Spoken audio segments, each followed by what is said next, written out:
आखिर ये विशाल अधकटे मॉन्स्टर्स कौन हैं? ए मैले कुचैले also known as the uncleans या फिर बी साफ सुथरे also known as the cleans? फटाक से बता दो इन द कमेंट्स, क्योंकि एक सही रैंडम आंसर को पिन किया जाएगा। हेलो फ्रेंड्स, प्लेनेट यूज रहस्य में आपका स्वागत है और आज मैं आ गया हूँ फिर से उस रंगीन यूएफओ SCP-093 के मिरर टेस्ट 2 और टेस्ट 3 के साथ। सो मेक श्योर कि आपने चैनल सब्सक्राइब किया है और पिछला पार्ट देखा है। भाई जिसने देखा होगा उसका आंसर भी सही होगा, बाकी जिसने नहीं देखा आपने लापरवाही का नतीजा है। Mirror test 2 green. इस दूसरे टेस्ट की टेस्ट सब्जेक्ट थी एक class D personal D54493। Let's call her Bapu Jeeta ji. अरे आई मीन बबीता जी। तो 23 साल की बबीता जी दो मासूम बच्चों के मर्डर की सजा काट रही थी। नाउ जब बबीता जी ने डिस्क पकड़ी तो वो ग्रीन हो गई एंड विद इट वो मिरर के अंदर एंटर हुई। वो एक फार्मलैंड में थी और वीडियो में just like the last time इस बार सब ग्रीन ह्यू में दिख रहा था, जबकि बबीता जी को सब नॉर्मल दिख रहा था। सामने एक 2 मंजिला फार्म हाउस था जिसके एक साइड पर बेसमेंट का दरवाजा था। बबीता जी आगे बढ़ी और उस दरवाजे के पास पहुंची तो वहाँ जमीन पर बच्चों की 2 साइकिल्स पड़ी हुई थी। फिर वो बेसमेंट की तरफ बढ़ने लगी, बट वहाँ भी सीढ़ियों पर एक लड़के के कपड़े पड़े हुए थे, जिन्हें देखकर वो बोली गई और कहने लगी कि क्या मजाक लगा रखा है ये। आइंदा मेरे साथ ऐसा मजाक किया ना तो मुंह तोड़ दूंगी तुम्हारा। जिस पर कंट्रोल रूम वालों ने कहा, अरे हम खुद कंफ्यूज्ड हैं, हम क्या मजाक करेंगे। अब शायद इस SCP ऑब्जेक्ट में कुछ ऐसे फीचर्स हैं कि ये सब्जेक्ट के पास्ट के हिसाब से उसे डिफरेंट लैंडस्केप्स और सिचुएशन में भेजता है। ओके, देन बबीता जी शांत हुई और उस बेसमेंट में नीचे उतर गई। सब कुछ टूटा फूटा था, चारों तरफ गंदी बदबू फैली हुई थी। वो बेसमेंट एक खंडर से कम नहीं था। देन पास ही में एक हैच थी जिसमें से वो नीचे उतर गई। अब वो एक छोटे बंकर में थी जहाँ 2 कंकाल बिस्तर पर और एक जमीन पर पड़ा हुआ था और वहीं जस्ट उसके बगल में पड़ी हुई थी एक बंदूक। इसके अलावा उस बंकर में खाने के सामान के डब्बे, बुक्स, कपड़े, खिलौने और न्यूज़पेपर्स पड़े थे। वहाँ कुछ कागज के टुकड़े और नोट्स भी थे जिनके सैंपल्स बबीता जी ने अपनी फील्ड किट में रख लिए। Now after this Babita ji उस बंकर से बाहर आने लगी, बट जैसे ही वो सीढ़ियों के पास पहुंची, कैमरा में सीढ़ी से ऊपर एक ह्यूमनॉइड फिगर दिखने लगा, बट बबीता जी को वहाँ कोई नहीं दिख रहा था। अरे अंधी है क्या? अरे नहीं, ये शायद उन्हीं ह्यूमनॉइड फिगर्स में से एक था जो पिछले वाले एक्सपेरिमेंट में कैमरा फीड में तो दिख रहे थे, बट उन सब्जेक्ट्स को अपनी आंखों से नहीं दिख रहे थे। Okay, after this Babita ji ऊपर पहुंची और उन्हें एक आवाज सुनाई दी जो कंट्रोल रूम वालों को नहीं आई।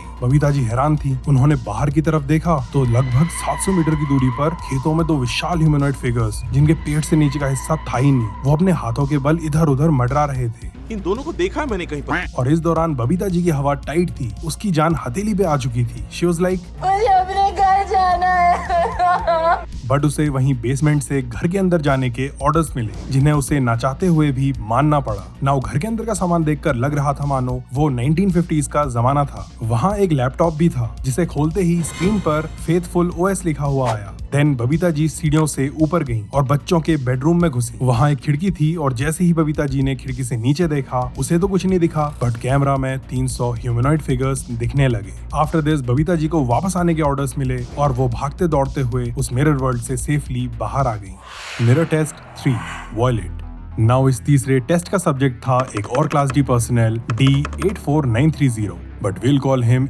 वो अटेला। माँ मेरी चुड़ैल की बेटी, बाप मेरा शैतान का चेला, खाएगा केला। हाँ। नाउ हटेला एक 21 साल का सरफिरा अपराधी था जो बचपन से ही नशों में लिप्त था। एकदम कड़क माल है ना। और ऐसे ही एक बार ड्रग्स की तस्करी करते हुए उसने एक पुलिस वाले को मार दिया। नाउ जब हटेले ने वो डिस्क पकड़ी तो उसका कलर वॉयलेट हो गया और वो उसके साथ मिरर वर्ल्ड में घुस गया। हटेला एक शहर में था एंड अगेन कैमरा में सब कुछ एक वॉयलेट ह्यू के साथ दिख रहा था, बट हटेला को सब कुछ नॉर्मल ही दिख रहा था। सड़कों में कोई नहीं था, बस कुछ कार्स थीं जिन सभी के अंदर ब्राउन कलर का वो स्ट्रेंज लिक्विड था। देन हटेले को एक गाड़ी थोड़ी अच्छी कंडीशन में दिखी, वो उसमें घुस गया। साले ने दरवाजा इतनी जोर से बंद किया ना कि उसकी रस्सी टूट गई। शायद उसके दिमाग में भागने का प्लान चल रहा था। मैं भाग जाऊंगा। But seeing this control room वालों को चढ़ गई और उन्होंने 4 लोगों की एक टीम उस मिरर के अंदर ईवो हटेला के पास भेज दी। नाउ इसी बीच कैमरा की फीड में एक स्ट्रेंज ह्यूमनॉइड फिगर गाड़ी की आगे वाली खिड़की से अंदर देखता हुआ देखा गया, जो हटेला को नहीं दिखा। कुछ देर बाद वो टीम हटेला के पास पहुंची और इलाके की तफ्तीश करने लगी। देन वो सब एक बिल्डिंग में एंटर करते हैं जिस पर XEA रिसर्च पार्टनर्स इनकॉर्पोरेशन लिखा हुआ था। अंदर रिसेप्शन था जहां पर एक कंप्यूटर था जो टर्न ऑन करने पर खुल गया और बूट हुआ फेथफुल OS नाम का एक ऑपरेटिंग सिस्टम जो पूछने लगा बोल पासवर्ड क्या है। तो एक बंदे ने ऐसे ही अंट-शंट पासवर्ड डाल दिया। एज एक्सपेक्टेड एरर आया, बट देन PC बंद हो गया। आफ्टर दिस वो टीम वहीं पीछे मौजूद एक लिफ्ट में घुस गई, बट अजीब बात तो ये थी कि उस लिफ्ट में 13th और 113th फ्लोर का बटन था ही नहीं। Now as per the instructions वो लोग टॉप फ्लोर विच वाज 114 की ओर बढ़ने लगे। 114वां फ्लोर बड़ा हॉल जैसा कमरा था जिसकी विंडो से पूरा शहर दिख रहा था, लेकिन शहर में एक परिंदा तक नहीं था और लगभग सारी बिल्डिंग्स उसी ब्राउन सब्सटेंस से कवर्ड थी। देन कुछ देर बाद सामने हाईवे पर वही बिना पैर वाला एक विशाल जीव मंडराता हुआ दिखाई दिया एंड एवरीवन वाज लाइक अब ये कौन है बे?